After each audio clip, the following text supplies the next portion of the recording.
you can't have inequitable emotional labor or inequitable domestic labor outside of the bedroom and then expect equity and pleasure inside the bedroom. It's not going to happen. I'm Susan Yara, and welcome to My Life Online. We're going to have a lot of fun and learn a lot together.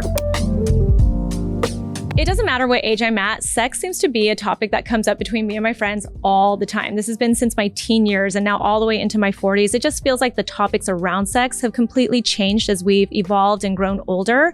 So today's topic is all about sex. My guest is Dr. Kate Balestrieri. She is a licensed psychologist. She's also a certified sex therapist, and she's just a wealth of knowledge. And I'm kind of asking these general questions for people who are in long-term committed relationships, but also for the single people out there. I am so excited about this. Every time I told a friend that I was bringing on a sex therapist to the podcast, they had thousands of questions. I'm sure you're like a hit at parties. Like people, you probably get exhausted by this, right? Sometimes I tell people I'm an eyebrow esthetician just to dodge the questions. Yeah, I imagine. So we're going to break this up a little bit with sex questions and just like intimacy questions for people that are in long-term committed relationships, and then questions for people who are single. Because I feel like there's a really big difference between what they're feeling and wondering when it comes to sex, right? Okay. Yeah. It can be. Yeah. Can be. Yeah. Mm-hmm. So long term, I think the biggest question, and we all know it varies already, how often should you be having sex as a couple if you're in a long-term committed relationship? You should be having sex as often as you both want to be. Okay. And as often as you both have the time and capacity to be. So that does vary widely from couple to couple, partnership to partnership. And there isn't a set number of sexual experiences that you have to have each week in order to say, okay, we're in the healthy range or the unhealthy range. Lots of couples go through changes, right? Yep. Desire fluctuates. We have different things going on in our lives at different times. And it's not uncommon to have, mismatched desire and mismatched libido, because we're not hungry at the same time. We're not thirsty at the same time. We're not horny at the same time. Yeah. I think this question comes up a lot because sometimes we equate the health of a relationship, especially after you've been together for years, to the amount of sex that you're having. Yeah. So is that a bad way to look at it? It can be. It can be a really dangerous way to look at it because, again, people have real life demands that sometimes take a toll on them. And there are, I think it's about somewhere between maybe 28 and 33%. Don't quote me on that exact statistic, but it's around there. Somewhere around that percentage of folks who, when they get stressed out, their desire actually increases. Oh, interesting. So they're stressed and they're like, I need to let this out. Yes. Okay. Yeah. When they get stressed, they're like, I need to do something with all of this. Right. And sex is a way that they often try to ameliorate that stress. That's great. That's fine for them. The rest of the folks in the world, when they're stressed out, their desire tanks. Right? So it's really important to think about how everyone's body operates and what's going on in their lives. So it doesn't necessarily mean that your relationship isn't healthy or that there's something incompatible between the two of you romantically or from a values perspective, but it might mean that one or both of you needs a sort of a reattunement, right? And a recalibration. And what I often will say to couples is, instead of figuring out how we can increase your desire, let's figure out what's getting in the way of it, right? Because more often than not, there are lots and lots of things that are piling on top of people's desire, making it difficult for them to access. So when you can work together and start eliminating those inhibitions, those barriers, then voila, there's your desire again. And it's a little bit easier to access. Do you think that especially women, I feel like this happens. I mean, my girlfriends and I talk about this all the time. Once we've stopped kind of getting in that, like once we're not in a regular routine of having sex with our partners, we kind of just don't want to anymore. And it feels hopeless to get back to that. Does that come up a lot? It does. Yeah. It does. I don't think it's just women though. Okay. But I think women are more vocal about it. Okay. And men are socialized to sort of define their masculinity by how sexually virile they are. So a lot of men will push themselves to be sexual even when they're not really feeling it. Right? Women do that too, but for different reasons. They often don't want to disappoint their male partner, or they feel like they need to center his pleasure, or quote unquote wifely duties, which I hate that so much. Like, no one's obligated to have sex. But so women, what ends up happening is that when you stop having that infusion of romantic energy or sexual energy in the relationship, it becomes a bigger uphill battle to get it back. Yeah. And what I hear a lot from women is that for a long time in their relationships, they were the ones leading that charge. Huh. They were the ones saying, hey, we need to do more to be sexy together. I need more touch. I want more romance. I need to feel like you want me more, or like we're in this together. You're finding solutions too. And when that doesn't yield any results, then they really start losing hope, and they start relating to each other as if they're family. Or roommates or friends instead of sexual partners or romantic partners. And the worst case scenario is that they start relating to each other like one person is a parent and the other is a dependent instead of like partners. And when that happens, a lot of women get the ick, and they're not able to overcome that ick to be sexual. How do you prevent that from happening? Yeah, it's a great question. There's a couple of things that can be strong preventive measures. So one, never stop growing and learning about yourself. And I think what happens is a lot of folks get into their long-term relationship. They meet their person. They're like, this is it for me. And then they arrive, and then they stop doing a lot of internal work or relational work because they've gotten there, right? They got the prize. They got the marriage, the house, the kids, the whatever it is for them was the destination. But relationships are a forever journey, right? And they're constantly dynamic. And it starts with us honoring the dynamic and evolutionary elements within each one of ourselves. And when we are in a state of renewal with ourselves and curiosity and rediscovery, we're bringing constant novelty then to our partner and to the partnership.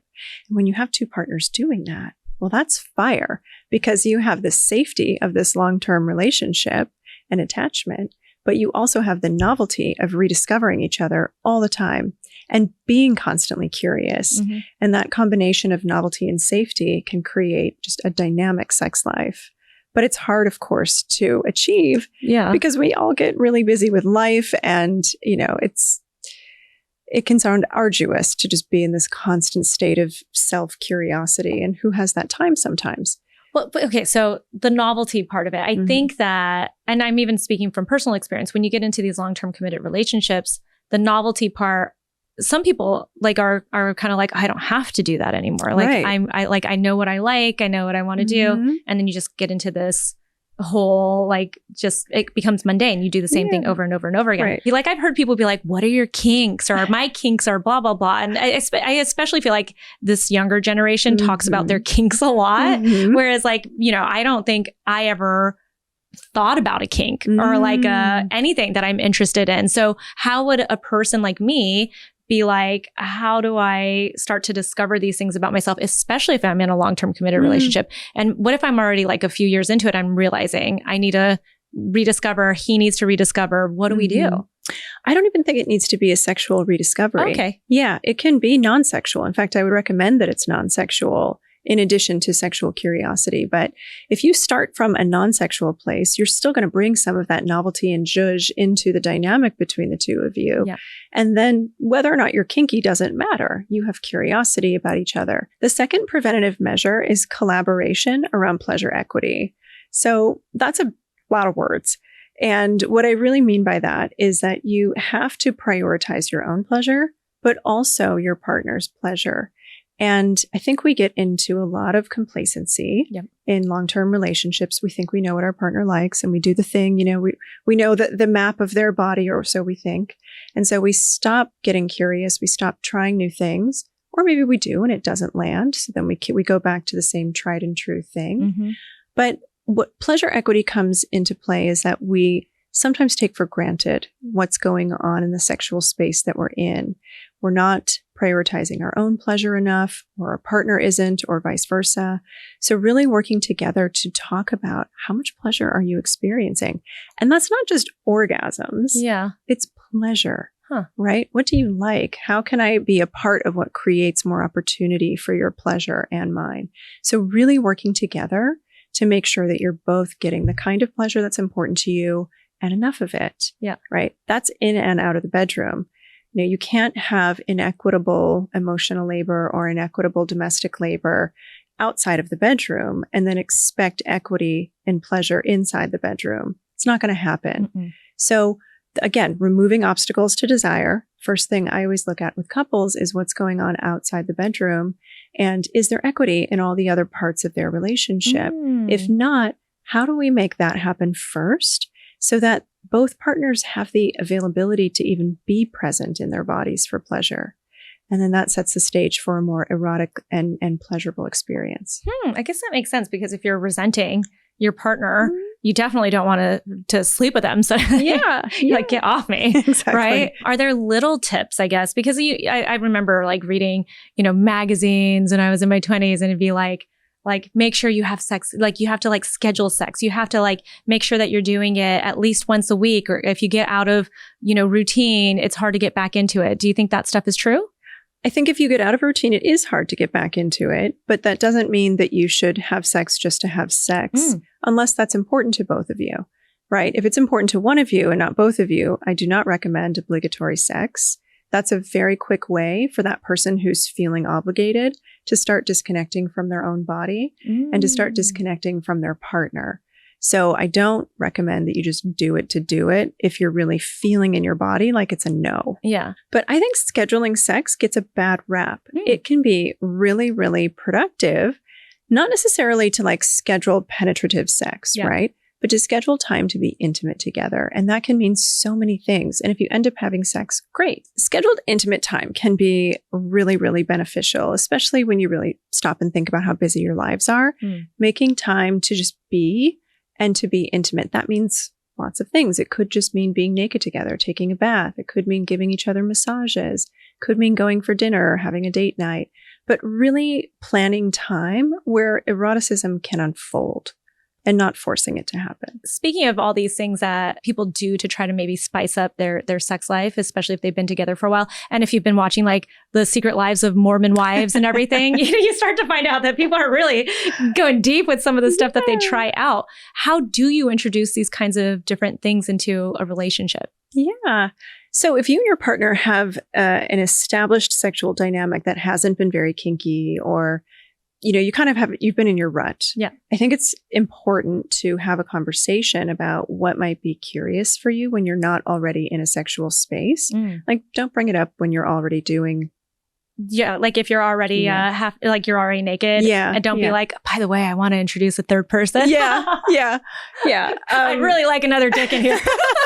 I mean, that can be really hot. It could be. But to talk about it or do it. But I think it's important to remember that like when you're in a sexual moment, you both can be really vulnerable. So introducing this brand new idea could be hot, but it could also really backfire. So best to have the conversation in non-sexy moments and start from a place of being vulnerable yourself. And what I mean by that is a lot of partners will kind of come into the space and they'll like dump this on their partner and be like, I want to try something new in the bedroom. What are you into? And then their partner's like, whoa, what?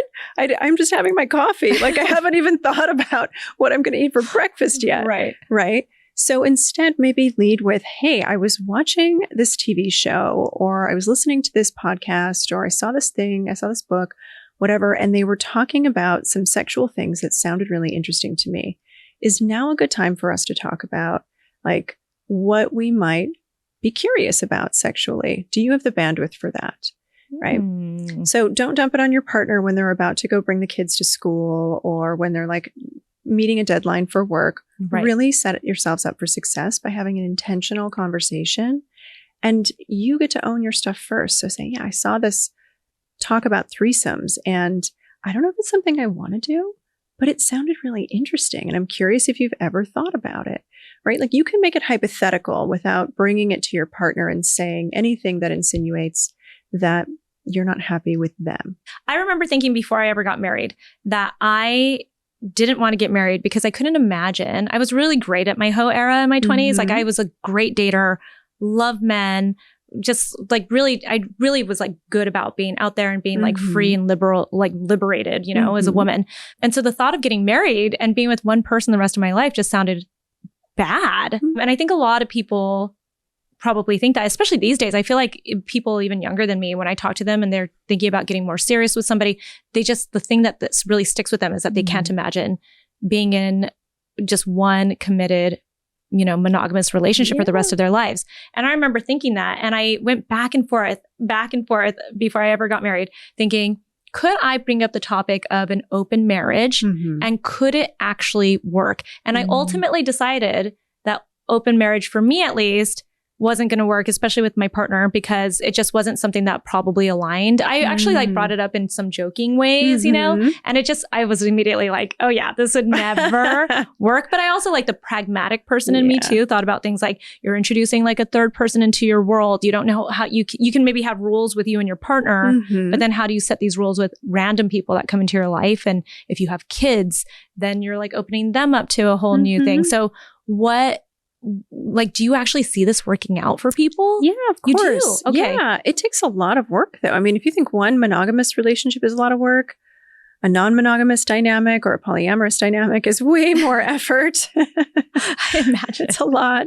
But there are people who I don't want to make it sound like it's just all unicorns and roses, but when people work really hard at the things that do make it work, it can be really beautiful and it can be healing. It can be enlivening. It can be exciting, and it can create a dynamic that's very well adjusted for everyone involved. I think where people get stuck is that they don't necessarily want to have the transparency. They want something for themselves. There might be some resentment or some frustration in the partnership that isn't getting talked about. So they're outsourcing those needs to these other people without being real about what's going on in their primary partnership. So it can be messy, and when people wait so long to make changes that they have contempt or they're embittered with their partner, they're super defensive with their partner, and they're doing this over here to restore a sense of power or agency in their lives, they're often going to not have great empathy for what that experience is like with their partner. They may not feel motivated to have the kinds of conversations necessary to have it be a safe enough launching pad into a new dynamic.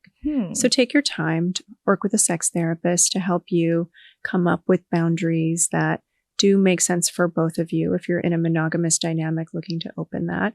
But it can be really hard, and it can be really beautiful. Yeah. I mean, I ultimately, we stayed as far as I know, we were in a very committed monogamous relationship because I just could not see that working out. I really could not. No, I think it just felt too exhausting. Yeah. And I do think that there could have been weird feelings that arise from it. I've seen it happen with friends, right? Totally. Where they're in this quote unquote open relationship, and then somebody catches feelings for a third person, or somebody breaks one of the rules of it. Or I had a friend who was like, oh yeah, our rule was we would do it together. So they would introduce a new person into their bedroom. And one of the rules was you have to use a condom for the guy, right? If he's going to penetrate, has to use a condom. And then he's in the moment, it's intimate, and then he just doesn't. And then the wife gets pissed off because she's like, you broke the rule, and it just ruins everything. Or I've had a friend who they were loving this, introducing new people into their bedroom.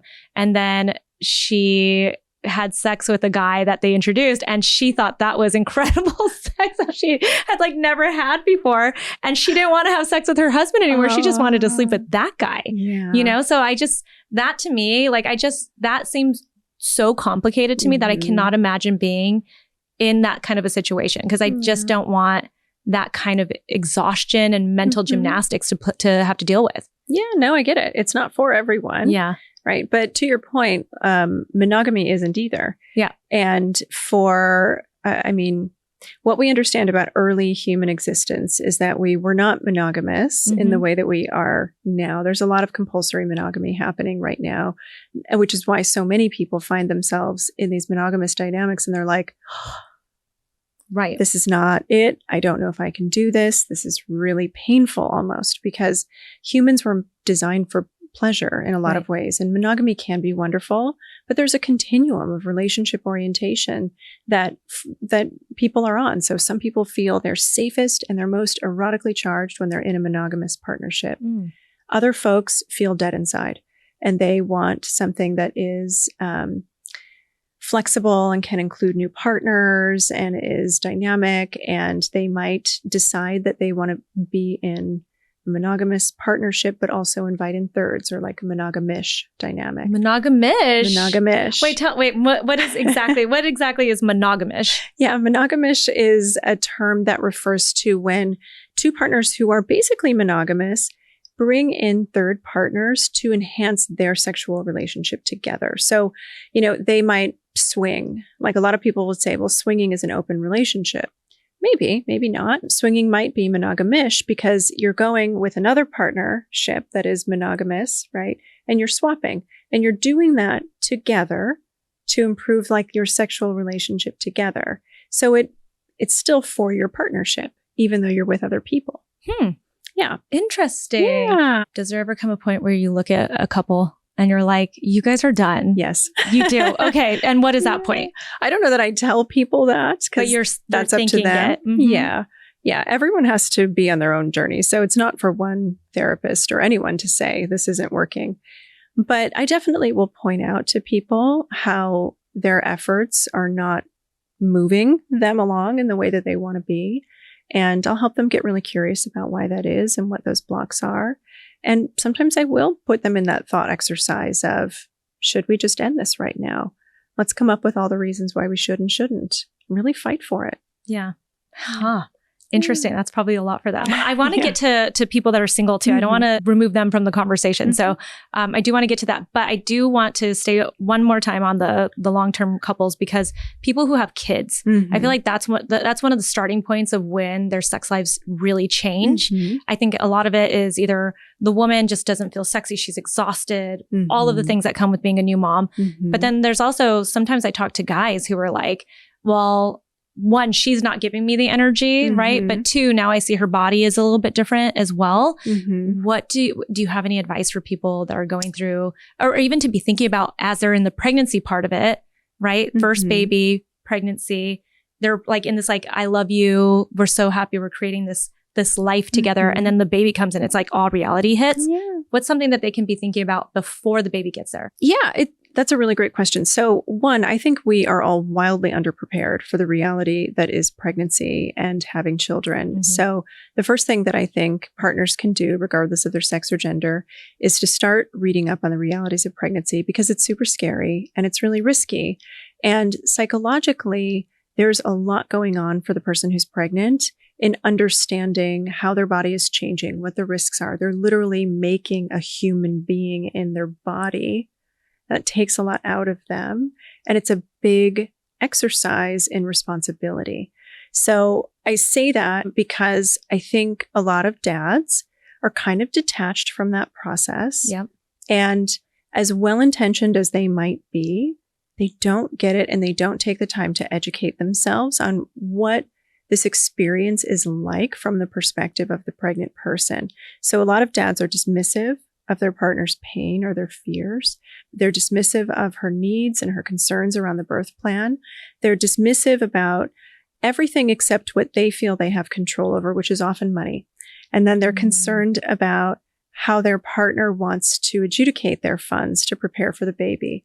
So partners can end up getting in a lot of power struggles, which really negates the security that is ideal for a pregnancy and ideal to keep partners feeling really close in this moment in time. So I often work with new dads to say, like, hey, you got to get out of your own way here. I know you love your wife, you care so much about your future child, but you're only seeing this from your own POV. So let's center her for a while. And guys, if you're listening, really stop centering yourselves in this experience of pregnancy, because you're not doing yourself, your kid, or your wife any justice. So I say that with love, because I'm sure they've got a lot going on, but there's a problem with that in relationships. So I want to say that to be clear. But all of that aside, couples can do a lot of really great planning together when they do know about the realities of pregnancy and postpartum realities.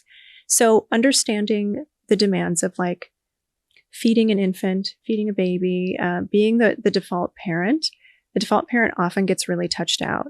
And if the default parent is also breastfeeding, oh my gosh, like everything that's going on in their body is for this little human. It's not even for themselves. And then when their partner's like, hey, you're not giving me any sexual vibes. Of course we're not. Of course we're not. This has now become a utilitarian feature of my body. Yeah, exactly. So dudes, I want to, remind you, you have two hands, most likely. There are fleshlights. There are other sex toys that you can use to kind of take care of yourself in these moments, to give your partner some space if she's feeling really touched out. But even more importantly, I come back to collaboration. What are you doing to set your partner up so that she has time to actually be in her own body in a way that's for her? And when I see partners that are doing really well postpartum and they're having sex, it's because of this. It's because dad has said, oh, this baby's taken everything out of her, literally. Mm-hmm. What can I do for her? Not for her so I can get mine, but for her. Mm. So that looks like taking the baby out of the house when she's taking a shower so that she doesn't hear the baby cry and feel a time crunch. It looks like taking over in a self-initiated way things around the house, being communicative and setting appropriate boundaries with your own family or with hers if she's feeling overwhelmed or if they're not respecting the parenting choices that you've made. Mm-hmm. It really looks like showing up for your partner so that she doesn't have to do all of the mental load and all the physical labor and all of the kin keeping and all of the child care. Because all of that, again, makes her this like utility box of doing and being of service for everyone else. Right. She has no time for herself. She has no interest in being available for you. Right. Interesting. Okay. Yeah. Let's get to the single people. Okay. Which includes me now. Woo. So this is an interesting topic for me too, because I'm so new to this after 15 years of being in a relationship. I mean, in 15 years, my gosh, so much has changed when it comes to sex and just how free and open people are. I mean, there are apps out there. Yeah. I had no idea. I thought it was like just Grindr and that was like for the gays. And it turns out there are hookup apps for single people. Totally. I mean, it sounds like Hinge and all the classic ones are also just hookup apps at this point.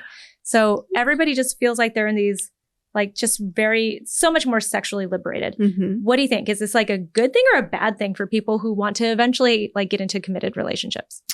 Oh, that's such an interesting question. Casual sex is totally okay. I would say let's just humanize everyone in the process and make sure that you are engaging in casual sex from a place of informed consent, right? So be transparent with people about what you're looking for, what you're not, what your limits are, what you're into. Like really be prepared to lean into that so that you can align with confidence and with respect for everyone else's humanity. And when that happens, casual sex can be amazing and it can really help people learn a lot about themselves, which can benefit their long-term partnerships later. Whether they end up going on a date and it's a casual sex thing on date one, and then that becomes their partner for life, great. Sometimes it's not, but you have a date with this person or this person or this person, and you have sex with multiple people, and then you get to learn all of these things about who you are in different contexts.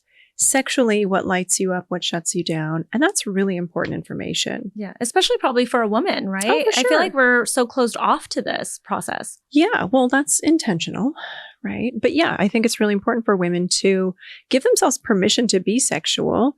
And there's still a lot of double standards around women who enjoy sex. Yeah. You know what? Let's actually make this about single women. Yeah. And what women should be doing if they want to, how they should feel, if it's normal. Like, I think the biggest thing that happens for women is one, we are opening ourselves up. We feel very vulnerable, obviously. Not to mention, we want to make sure that these guys are not psychopaths or like something scary, right? Right. So there's like that aspect of it. But then there is the aspect of how do we stop ourselves from feeling, it almost feels like, I mean, I've been in this situation when I was younger. Friends, I see this happen where we've had sex a few times, and even though we started not liking the guy that much, or like liked him enough that we thought he was handsome or whatever to have sex with him, but we knew at the moment this is not a long-term person. But for some reason, our minds change as we've continued to have sex with them. How do we stop that? How do we like stay more casual? A lot of folks overcouple sex and romance. So if you start being sexual with people, it's easy to mistake all of that oxytocin that comes up during sex after an orgasm or all the skin-to-skin contact. Oxytocin's super juicy. It's fun. Juicy might not be the right word in that context. It could be juicy. It could be juicy. But what I mean by that is it's really like enriching. We love it. We feel so bonded to someone when we're having that wash of oxytocin come over us. And if there's a part of you that wants a relationship, it can be really easy to kind of project the fantasy of a relationship on this partner with whom you've just had sex and have all this incredible oxytocin, vibes for. So it's really important if you don't want to be in relationship with someone, but you're loving the sex, first of all, do that. But maybe make a practice of coming back to yourself after you meet with them. And like, it sounds so cliche, but journaling about it can help. But really staying present with, why don't I want to be in relationship with this person? I can enjoy sex and know that this isn't my partner. Those two things can be true.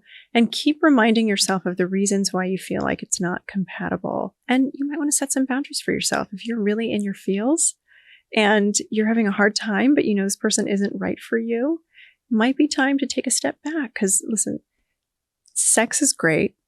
And you make the sex great with another person. So even if it's the best sex of your life, know that there's still great sex ahead. Right. That's true. That's true. So then should women be thinking about this? Like if they know they want to have sex with a guy, but they also like him, right? Should they just go ahead and fall into this rule of like, I shouldn't sleep with him until like the third or fourth date? Well, my question to you would be, if you're that woman who's entertaining that, do you really like a guy who can only marry you if he desexualizes you? Like what is it that you like about that person if his values around sex and worthiness are so different than yours? Yeah. Right? Yeah. So I think we have, as women, a lot of opportunity to question our own internalized misogyny and sexism and move away from falling into this expectation that if I like a guy, I have to withhold sex. No. Ask yourself why you like the guy if he stops liking you after you're sexual with him. Mm-hmm. Yeah, because that might turn into a pain in your ass at later. Totally. Totally. Yeah, I can see that. Yeah. What do you think about these apps these days? Like people getting onto hookup apps. I'm thinking like Field as one of them. I was talking to a friend who loves that app and she was kind of like, it's really interesting. I actually feel like I've met guys who are more communicative and more open because we're not faking that we want a relationship and then going and doing this whole like go on a few dates and all this stuff and then finally have sex. It's just so much more open. Do you think that this is great for women also? Yeah. I mean, look, no app is like perfect, of course. And there are going to be dishonest actors on every app.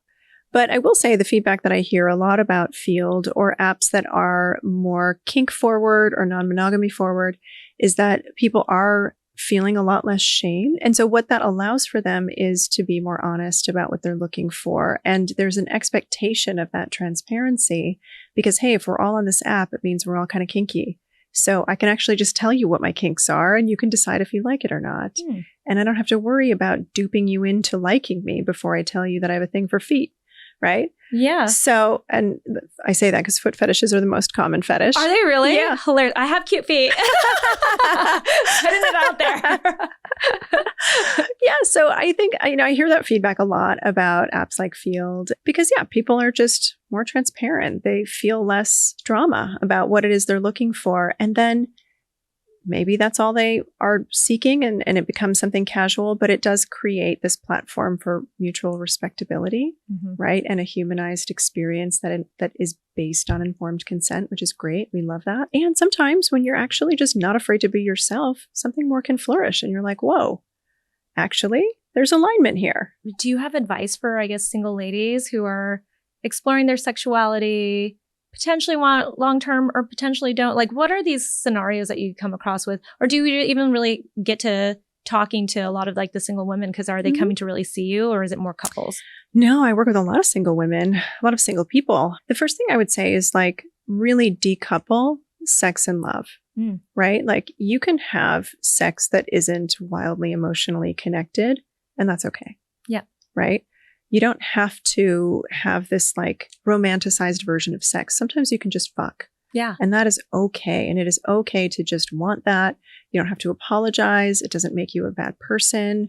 Like, if you just want to have some sex, it's okay. Okay. Right? Yeah. And if you really want a relationship, then that's great too, right?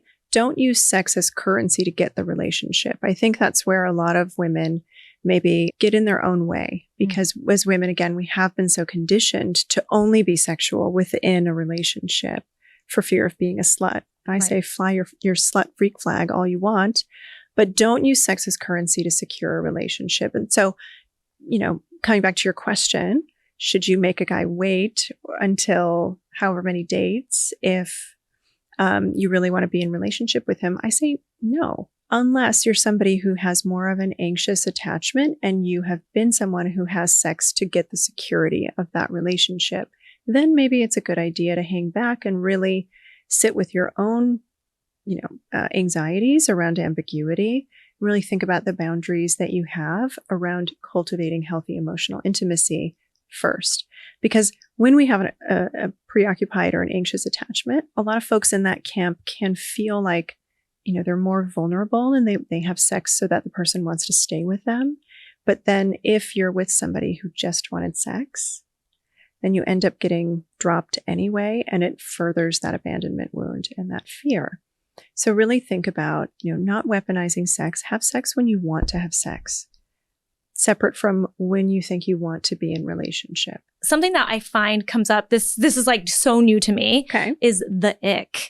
Do you know what I'm talking about? I do. I had a guy friend tell me recently that he finds women get caught up in the ick so much that they're just like, the relationship ends. It just doesn't even go anywhere. Yeah. And these guys are feeling, and I'm sure women are feeling this way too, because there are guys that talk about the ick as well. Yeah. They feel like the relationship never gets anywhere because people get caught up on the ick, which I don't even know. What is this ick?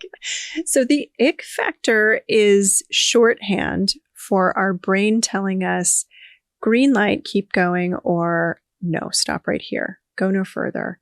Disgust plays a really, really important role in how we assess for safety in our worlds.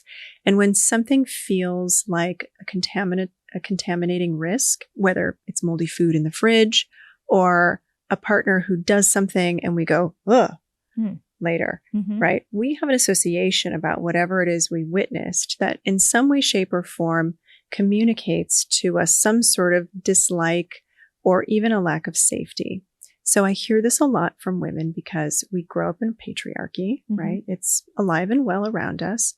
And there are so many things to think about to factor into whether or not we feel emotionally safe, sexually safe, physically safe, financially safe in this world with a person. And if they do something that sets off any chain of assumptions within us that might signal you're not safe, or if you keep going with him, you might get ostracized from this group that you're a part of.